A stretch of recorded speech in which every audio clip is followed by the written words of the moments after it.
and welcome to another episode of Box Office Quarterbacks. I'm Gerald, and with me is my friend and co-host Ahmed down in Houston. We're talking about the new Disney Plus MCU show, Secret Invasion, starring Nick Fury. Samuel L. Jackson is Nick Fury, excuse me. Also have Emilia Clarke in a new role in the MCU. First episode dropped this week.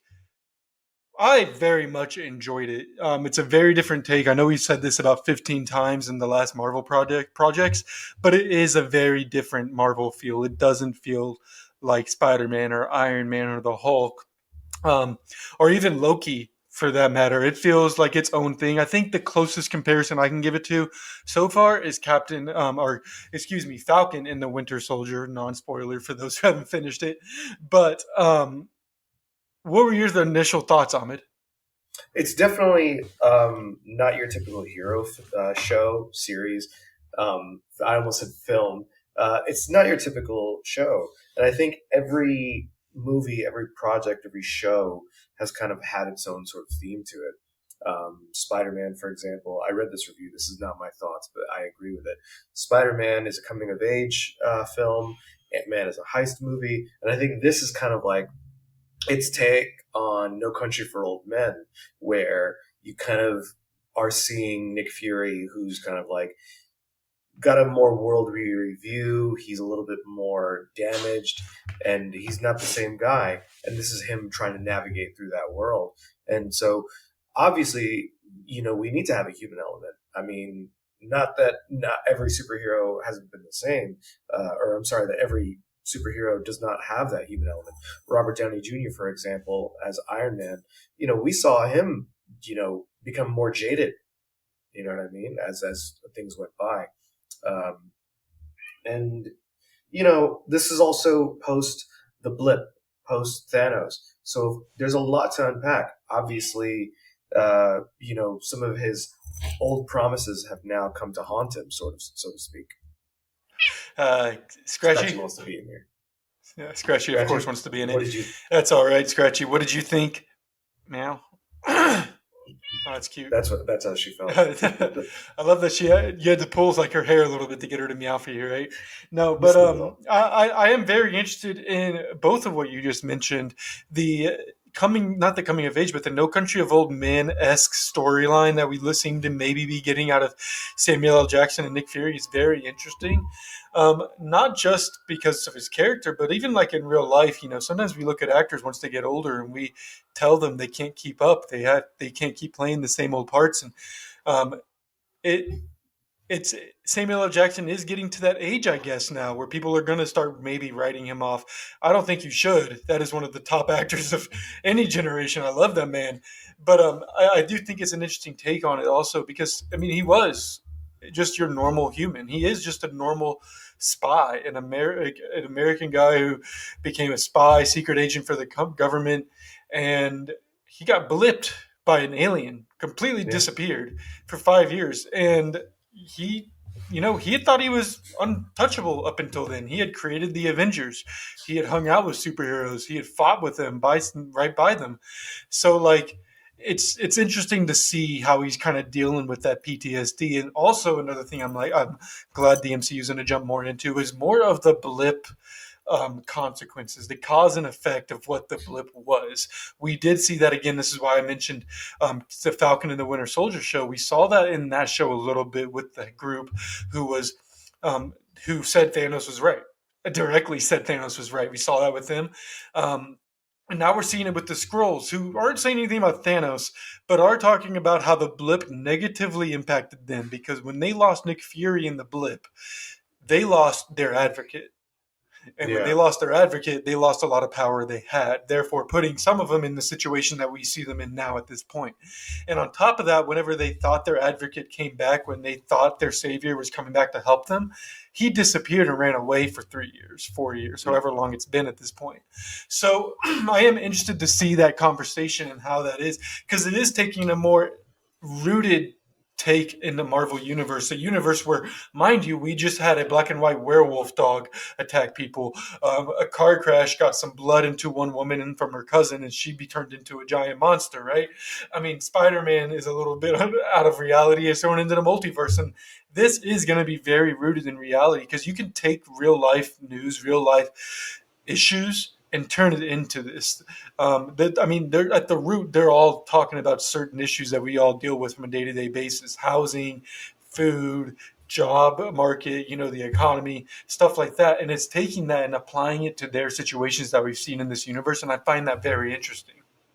It's a testament to storytelling because we do go to comic books, to movies as an escape, but oftentimes that escape, art is reflected by reality. So Hmm. as much as we would like to kind of stay away from political themes or whatever, these are issues that still plague us. The idea that there are some people that say Thanos is right just showcases the division in our society today. No planet, no universe are we exempt from the inevitable, whether Yeah. that be a purple giant or Kang. And that's the thing. That's another thing that kind of got me really intrigued by the show. It's like, oh, wow, there's another threat. None of this is going to mean anything, though, until because Kang is coming. Yeah, no, I mean that is something that like unfortunately got in the back of your head, but I do love your what you said because I have this saying that I tell people because you see the soft fragile people of the internet world, and whenever they see something where it's talking about a theme that is actually happening in real life and they see it in TV or movies, they talk about how it's just Hollywood trying to politicize everything. And to an extent, I can see where that argument comes from. But you're right. Art imitates life. It has always done so and it always will. And in this case, we're talking about a world where a giant purple alien came down, snapped away half of life. And to root it in realism, they show you something that would probably happen if it happened in our world. If there was a snap in our world and people came back, you're telling me you don't believe that there would be a group of people saying Thanos was right? Like there There definitely was a, would be that but there people. was a snap. We just call it COVID-19. Exactly. But like, yeah, and I mean, you saw enough of like all these different things. I mean, we look at the She-Hulk. She-Hulk poked fun at this so many times about how women can't be superheroes and get your own heroes and all that stuff. Um, the Falcon and the Winter Soldier show we've already talked about a few times on this episode directly talked about inequality, about how Black Americans have been unequivocally and just put down and tried to be hidden and told what they don't belong in places at all. So like Marvel has done this a lot, and art imitates life. So if you don't like it, then maybe just don't get into art, I guess. But this Yeah. is what roots it in reality. This is the stuff everybody has been asking for, in my opinion. They want it to be rooted in reality. It's going to root it in reality. Here's what would happen in our world if our world had the circumstances of the MCU. Let's also not forget there are sticklers out there as well that, granted, it is fantasy, but then they'll nitpick over certain things like, oh, Mm-hmm. that's not how you hold a gun. In John Wick, people love it because it's like, takes influence from real style fighting, but it's like, you know, it's a movie. At the end of the day, just enjoy it. But there are still people that will nitpick at the reality of it. Really? There would be a black man as Captain America? A lot of people would shake their heads at it. And that's why they had to make that show touch on that theme that no, turns out there's a lot more to it. And now Sam has to, you know, accept those thoughts and accept those realities and navigate through them. It was easy for Steve Rogers to just hand him the effing shield, but it's another for him to, actually have played a part and go, no, I gave him the shield because in this universe, Steve Rogers doesn't exist. So Yeah, he's up on the moon or some shit now. Yeah, no, it's interesting. But let's get back to the show topic just a little bit. Sorry, viewers, for our little rant there, but at the same time, they like our the banter. show they do like our banter. I hope. I mean, they subscribe to us, right? But back to Secret Invasion, the first episode. Um, to me, three highlights. I guess let's start with three highlights from each of us. Um, it really showed us the plots that we're going to be getting this season. That being, is Nick Fury too old? And then also, you can't trust anybody. And then also the third one being Amelia Clark and her character of Gaia, fighting with her father Talos while they're on opposite sides of rebellions, right? And we saw that kind of come to fruition a little bit here. It teased a lot of stuff in there. And I think those three things were the best parts of the show. It really made me interested and ready to see the rest of it. I would have binged at least 3 or 4 episodes had they been available. Agreed. It definitely, the last scene kind of leaves you wanting more. But even in the beginning, everything kind of just makes you question what is real, what isn't. Kind of like Spider-Man with Mysterio. What is the reality? Who can you trust? And so with with the first episode, there is so much to unpack. That's why I do feel like maybe I would have liked to have another 2 or 3 episodes more to kind of see what else of the direction they're going to. Because again, this just is such a I lost the word for it, cliffhanger. Yeah. It's No, such a cliffhanger, and so you're trying to say, okay, how's the thread going to keep? Let's keep threading the needle a little more. Let's see how else this yeah. goes. How does it come full circle? Will there be any more crossovers to kind of understand how the entire cinematic universe comes full circle? Yeah. What are one or two of the storylines that you're most excited to see in the rest of the season unfold? Call me a traditionalist in this sense, but I really just want to see, what role Nick Fury is going to have. What's going to happen with him? Is he going to keep on trucking? Is he going to kind of say, okay, this is my last mission and then I'm done? You know what I mean? I could care less about, Talos's timeline and the others. Like, it's just filler for me. Yeah, that's fair. I'm actually very interested in Amelia Clark's Gaia because Gaia I was think it's a pronounced child. Daenerys Targaryen. Sorry, But she sorry. was just a child the last time we saw her in Captain Marvel, which was, I believe, in like '86 or something, right? It was in the '80s or '90s, one of those two. The But 90s. I think the '90s tracks, yeah. But the last time we saw Gaia, the character Gaia, was in Captain Marvel. Specifically, the most memorable part might be whenever, if you remember, at the end of Captain Marvel, they're having dinner with Skrulls and the Rambeau family at the Rambeau house, and Monica Rambeau, as a child at the time, is speaking with Gaia about her home planet and other things of the like. So now we know Monica Rambeau as a part of the Marvels, right? She's getting going to be in that soon, and she also was a part of WandaVision. But now we also know Gaia as an adult. Gaia as an adult has taken the human form of what looks like Amelia Clark. No telling. We don't know how she got that form yet. We don't know if she killed the person or if she just took the identity. And she is actually against her father. It seems that she's taken the loss of Nick Fury just as hard as some of the other Skrulls have. She's taking to heart the idea that they want to be welcome in their own skin, to where they aren't walking around in human skin all the time. And it seems like she's really helping the rebellion up until a certain point in the episode. So, at the risk of trudging into spoiler territory, I will just ask: is she on her father's side, though?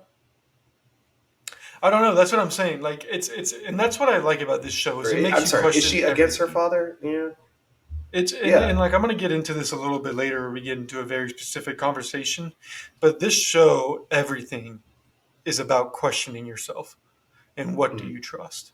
Um, there are some plot lines in here that we're interested in, right? Um, but like at the end of the day, who can you trust? And they've been tweeting that out. They've been putting it on social media for a while. Who can you trust? Because you're right. Like, is she on the side? And we're going to go a little bit into spoiler territory here, not major, but there's a point where Gaia and her father are kind of at a standstill. And at the end of the day, Gaia ends up helping her father. But then the But she next still carries out day, the mission. the help she gives doesn't even give him any help at the end of the day. And it actually seems like it maybe have been a misleading helpful tip, you know. Mhm. So it's a very questionable thing again, left on a cliffhanger. Um, I mean, I don't know, man. We saw a lot of scrolls. we learned that there's a lot more than maybe just 4 or 5 of them. Who do you think in the MCU might be a Skrull if you had to pick a few? Mm, that's tough. I was gonna say maybe Drax because we haven't really heard too much about his storyline aside from that his daughter was killed by Yeah. Ronan, and we know Ronan was a Kree. Okay. So Okay. I'm thinking we might get an obvious one would be Rhodey after this episode. Something seemed off with Rhodey. Um, something did seem off about him. Yeah, it is just Rhodey it felt being? weird that he was talking about Nick Fury and Shield as if he was never a part of it. He That's a was great talking point. about it like he had never even met these people. It was really weird. Like we know that they're they're old connections. Like yeah, they literally worked together right in front of you for like 3 years. Yeah, he was Like you get that is weird. I did. Oh God, yeah. so I Now I'm mean like upset. I I don't didn't think of know. that first. I'm sure we'll see some more Nick Fury things. I bet we're going to see Kobe Smulders return a few times as a scroll. Um, there's a good amount. I mean, I wouldn't be surprised to see maybe an Eternal show up, or not in the like, and maybe it just be a scroll Eternal or some shit. I don't know. I think we might see a smaller hero also be revealed as a scroll. I think they kind of almost have to do it. So someone like a Rhodey might be revealed as a scroll. Somebody maybe we haven't spent a whole lot of time with either. That's a great point. As far as if we get an Eternals, presence, I think I'd like to see Kumail or maybe even what's his name, Icarus. Yeah. His return from the sun or whatever. Yeah, yeah. I mean, like, I feel like it'd be hard to get one of those because they have never interacted with another MCU character. But at the same time, Skrulls are from space, so they are fully aware of what happens with the birthing of a planet and everything. So it's very interesting. But I do want to hit on one last thing. Hopefully, we don't take too much more time on this. The AI art at the beginning, the opening theme to this show, has become a hot topic recently on social media, and I wanted to get your take on it and what you think it means, and if you think it's a negative thing for the industry Taking it, my take on AI in general, or AI or being used in this case. so I can definitely see the backlash it would face. I also can see some of the support it would encounter. As someone who's reluctantly used AI, I see how it helps in the sense of like if you've got like a bit of a brain fog, whatever you want to call it. It does help with suggestions. Sadly, AI has been used to kind of write people's essays. It's been used for all sorts of negative things. And when I say negative, I mean where it's kind of like questioning people's visions of art. And so to use this as an opening sequence, it does kind of like pretty much tell the story in such short words, but also I do like that it didn't cost anyone's jobs, but this is happening during the writer's strike. And so it just seems so tone deaf. But at the Yeah, same that's time, fair. again, the what is real, what isn't. That's AI in a nutshell. How do you know? How do you know that this was made by a human? How do you know this wasn't made by technology?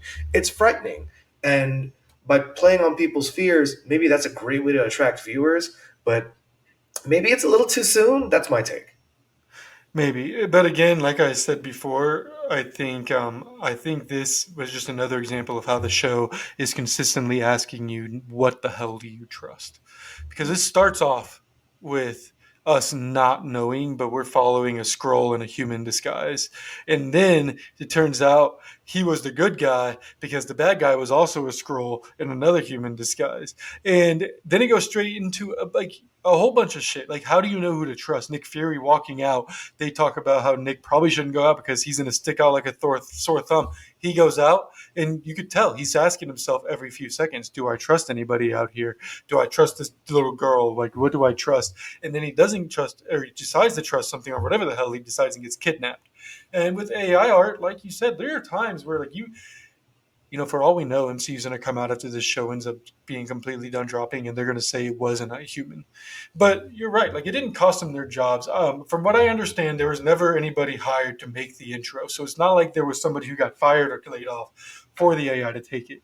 I think they used it here to just display that, just like in the show, in real life, you never know what you can trust, and you have to be very careful about what you can trust because some things may seem trustworthy, some things may seem human made or look human, but they're really not. And I think that is the exact theme of what this show is trying to scream at us without screaming at us. So, is it in poor taste considering the timing? Maybe, but I also don't think this was something that was chosen in the past month or two since the writer strike started.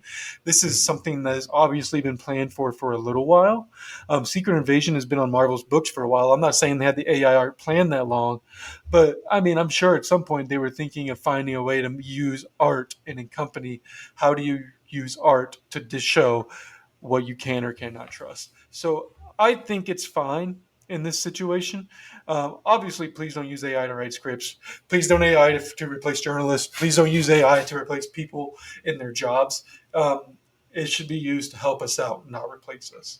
Correct. At the end of the day, there is a person that's typing what the AI should do, and they were, from what I understand, from Polygon and from the Hollywood Reporter's take on what happened. There were people that were like, "I want it to look like this," and they were kind of. So if it looks talented to us, there is still a human at the end of the day that made Told it what to this do. AI do, Yeah. told the AI what to do exactly. Yeah. So So someone still got paid for it. right, right. And at the end of the day, a human signed off on it. It's not like they Yeah. just were like, okay, cool, here you go.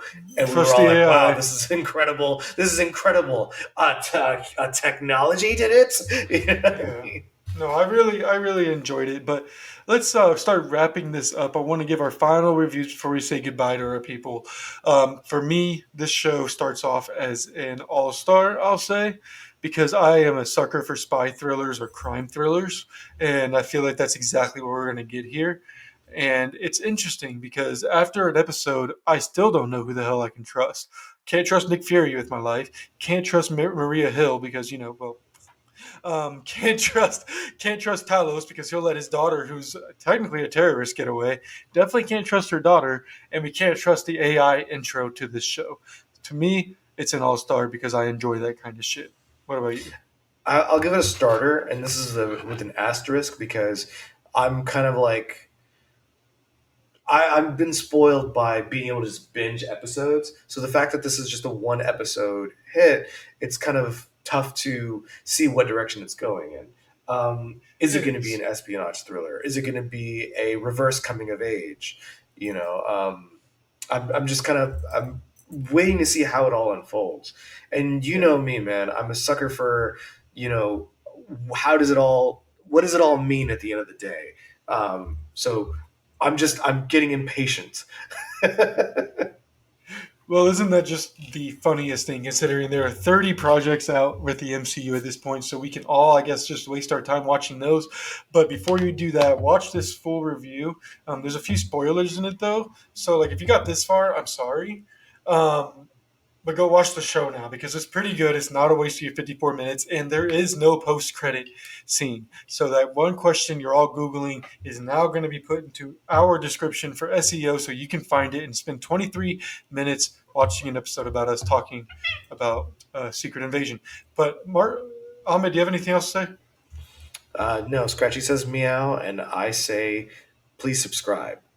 And I think Sammy just said hi too. Well, please subscribe, follow us on social media. We'll keep you updated with what's coming next on Box Office Quarterbacks pretty soon. Um, and hopefully, you guys have a great day, great time, whatever. Adios, amigos. For Ahmed, I'm Gerald. Goodbye.